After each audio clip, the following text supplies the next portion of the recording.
Assalamualaikum warahmatullahi wabarakatuh. Perkenalkan, nama saya Ugi. Jadi pada video kali ini saya akan ngebahas nama metodenya itu.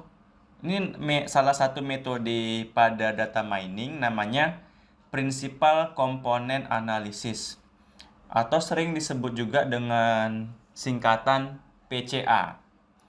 Nah, jadi pada video kali ini saya mau ngebahas, jadi dalam PCA itu ada hasil namanya komponen score. Nah, jadi saya tuh mau ngebahas cara mendapatkan nilai pada komponen skornya. Seperti itu deh. Jadi perhitungan komponen skor. Oke. Nah, jadi teman-teman, bahan dalam video ini seluruhnya teman-teman bisa download gratis di website www.statcoma.com. Nanti bahannya akan saya letak di bagian ini, PCA. Nanti akan saya taruh di bawahnya. Teman-teman bisa download semua bahan pada video ini ya. Oke. Websitenya statcoma.com. Nah, jadi teman-teman, sekedar informasi, teman-teman bisa mempelajari lebih detail terkait PCA. Ini referensi bacaan saya. Jadi referensi bacaan saya itu kira-kira ini. Jadi saya coba membaca masing-masing literatur terkait PCA, saya ringkas, kemudian saya sajikan untuk teman-teman. Itu dia. Jadi yang akan kita bahas di sini adalah perhitungan terkait komponen skor. Nah, jadi di sini teman-teman, saya akan menggunakan software RStudio. Nah, ini software RStudio-nya. Ini di bagian R Notebook. Jadi teman-teman, saya bekerjanya itu di R Notebook. Nah, di sini teman-teman, untuk melakukan proses perhitungan PCA di RStudio, kita itu bisa menggunakan fungsi namanya printcom. Jadi printcom ini merupakan salah satu fungsi di R yang dapat digunakan untuk melakukan PCA. Nah, kita mulai. Nah, untuk datanya ya, saya ambil di halaman 281. Jadi halaman 281 ini, teman-teman, kalau kita cek di halaman 281,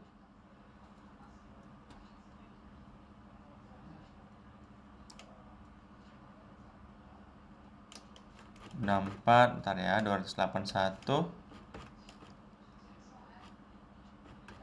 Nah, ini dia. Jadi pada halaman 281 dia ngebahas tentang PCA. Nah, contoh datanya itu saya ambil dari sini. Nah, ini dia. Jadi contoh datanya itu di halaman 284. Nah, kita akan menggunakan data ini untuk proses perhitungan PCA. Oke. Nah, jadi teman-teman,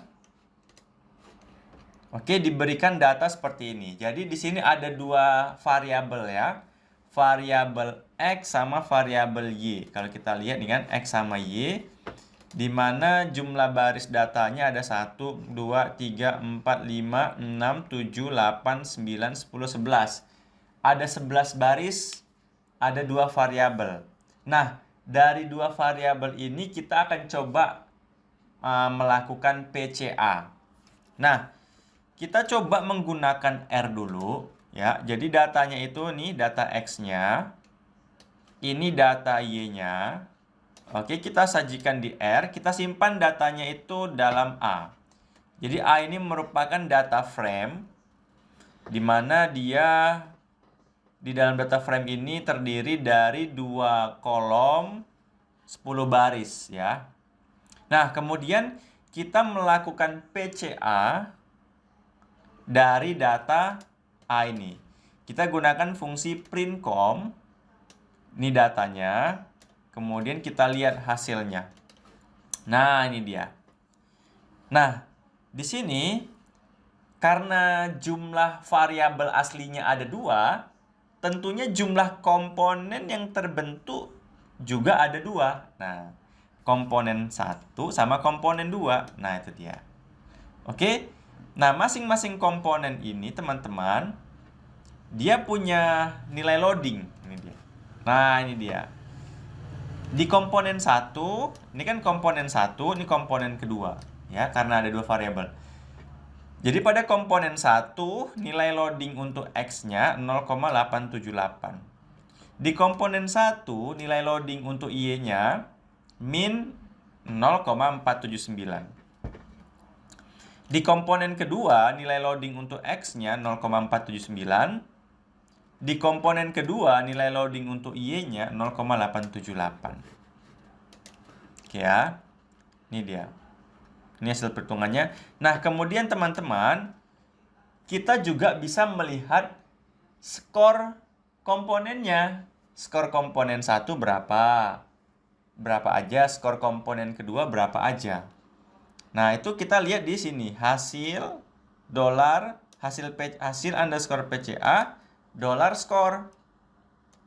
Nah, kita bisa lihat nih. Nah, skor komponennya. Skor untuk komponen pertama ini skornya. Nah, ini yang akan kita cari. Dari mana angka ini? Dari mana perhitungan angka ini sehingga bisa dapat angka ini? Ini kan min 4,407, min 3,377, min 2,108, dan seterusnya. Nah, jadi video ini akan menjelaskan proses perhitungan angka pada komponen 1 dan komponen kedua. Oke ya, itu ya. Jelas ya? Nah, kita lanjut dulu. Ini kan dari hasil PCA di atas terbentuk 2 komponen ya. Pas kan?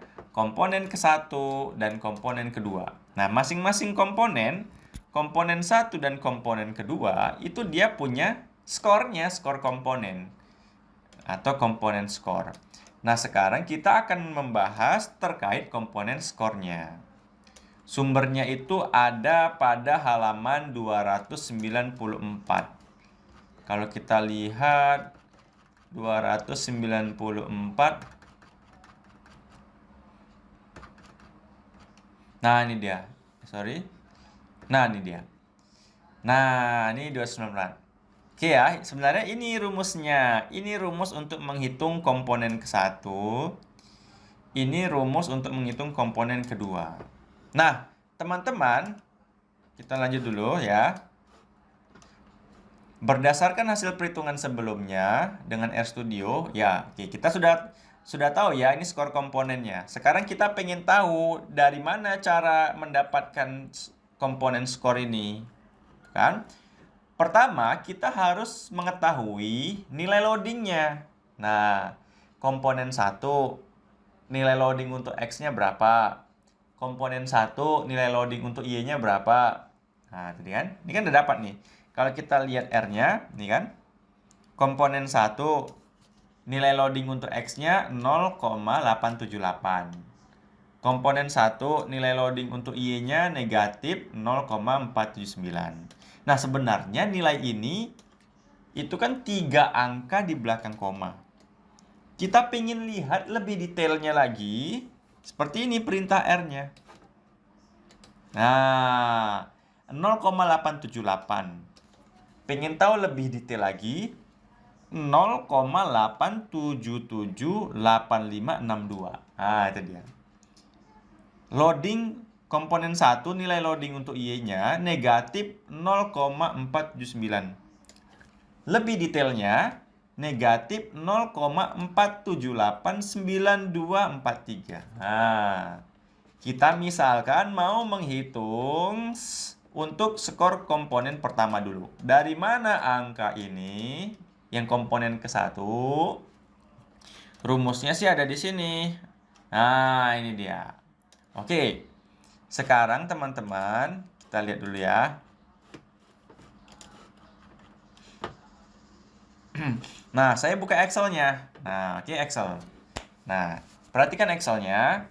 Nah, ini perhatikan ini ada data X-nya ya. Paham ya? Ini data X-nya. Ini data Y-nya. Oke.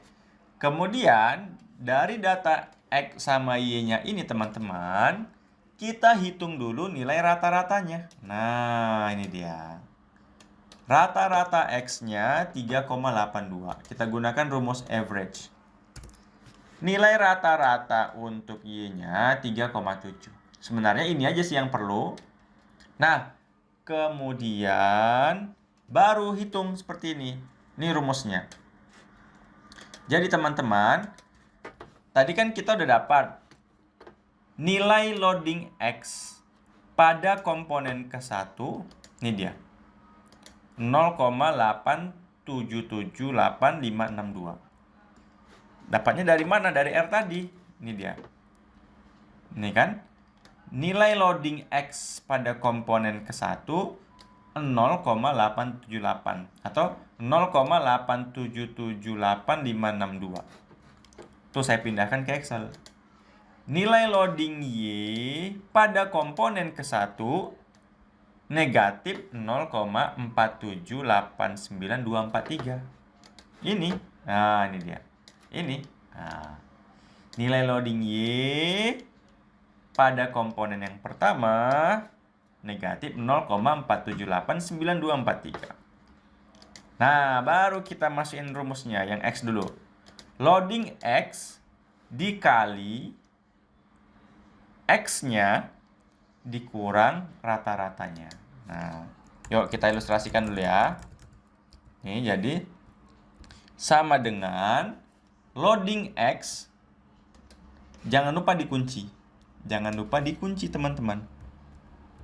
Oke, loading X dikali, buka kurung, X dikurang rata-ratanya. Ini. Nah. Hup, dikunci. Jangan lupa dikunci. Hup. Nah, itu dia. Oke, teman-teman. Tarik ke bawah. Wih, dapat. Sekarang yang Y-nya. Sama dengan loading Y. Jangan lupa dikunci. F4. Dikali Y. Dikurang rata-rata dari Y. Jangan lupa dikunci rata-ratanya. Nah. Oke. Kita tarik ke bawah. Nah, ini dia.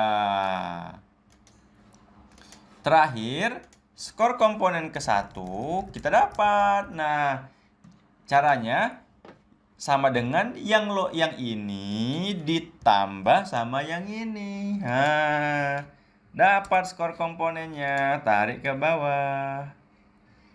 Nah, kita lihat hasil perhitungan menggunakan RStudio ini. Sama nggak dengan hasil perhitungan dengan manualnya ini? Min 4,407, min 4,407. Min 3,377, min 3,377. Min 2,108, min 2,108. Jadi, hasil perhitungan kita secara manual, saya warnai hijau ini, secara manual ini, sama dengan hasil perhitungan dengan RStudio. Ini dia. Nah, itu dia. Sama. Nah, jadi saya sudah memperlihatkan gimana cara menghitung secara manual skor komponen yang pertama. Nah, teman-teman bisa coba untuk perhitungan skor komponen yang kedua. Nah, kalau pada skor komponen yang kedua, jadi teman-teman harus tahu loading X pada komponen kedua 0,479 atau yang ini 0,4789243 sama nilai loading Y untuk komponen kedua 0,878 atau 0,877852. Nah, ini dia kan nilai loadingnya untuk komponen yang kedua. Tinggal dihitung lagi, gunain rumusnya. Dapat deh hasil perhitungan manualnya yang ini. Hasil perhitungan RStudio-nya yang ini. Jadi manualnya dengan perhitungan software R-nya sama ya kan? Sama kan, nggak ada bedaan. Nah, itu dia.